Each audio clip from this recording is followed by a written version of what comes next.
Hello all. Kind of hot today. That's all I can say, just sweltering. But it's been that way for about 3 years now. It just feels so hot every day. The nights aren't even getting that cool. But what I wanted to talk to you about was the El Nino update. Let's go see what's happening with that. Okay, so this is the U.S. up here, Mexico, South America, and Peru.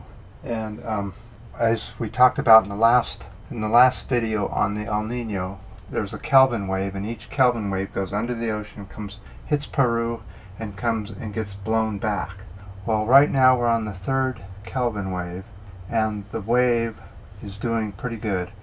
There's are pushing the heat over here, then it hits that place in the ocean and goes down and comes back up in Peru. So what we're seeing is the third Kelvin wave has developed. We weren't sure. There's some look that it may have kind of slowed down some, but there are consistent westerlies all the way to about here, which is what you want, and that'll set the whole thing up. So it looks like a rather large El Nino is still forming. However, it doesn't have much longer to go. It only has about another 2 to 3 weeks, and then it starts fading away.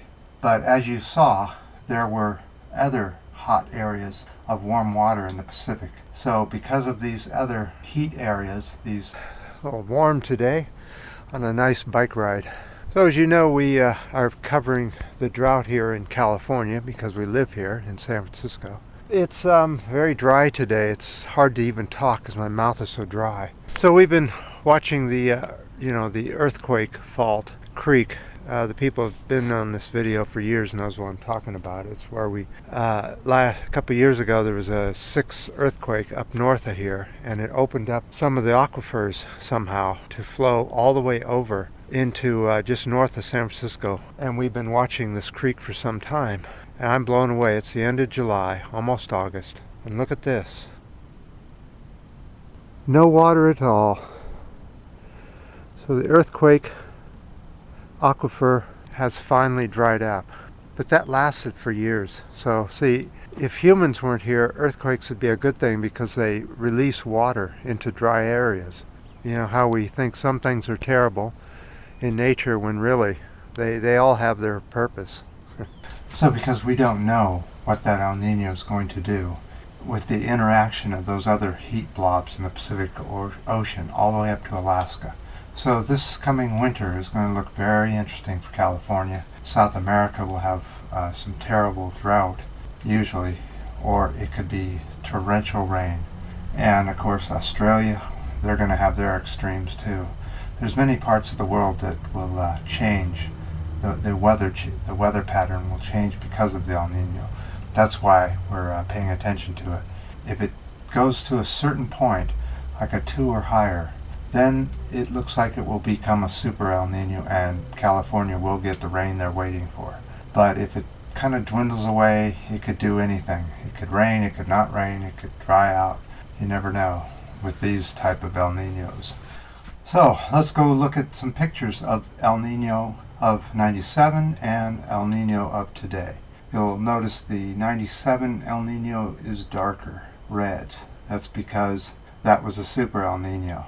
We still have a ways to go. We only have a couple weeks to get there, so we'll see what happens. But here's the pictures. This is the 97 El Nino, all this area. Here is today's El Nino. You'll notice all the hot water up in the Pacific Northwest. The whole entire Pacific Ocean's full of hot water. But the El Nino isn't quite there yet. Forecast shows a little bit of building, but maybe not. It could go either way still. There's some models that show it weakening. Not a whole lot of models showing it getting super big anymore. It sort of wasted some time there. So we'll see what happens, whether it becomes a super El Nino or not. So you guys know the importance of this global climate change and what's happening.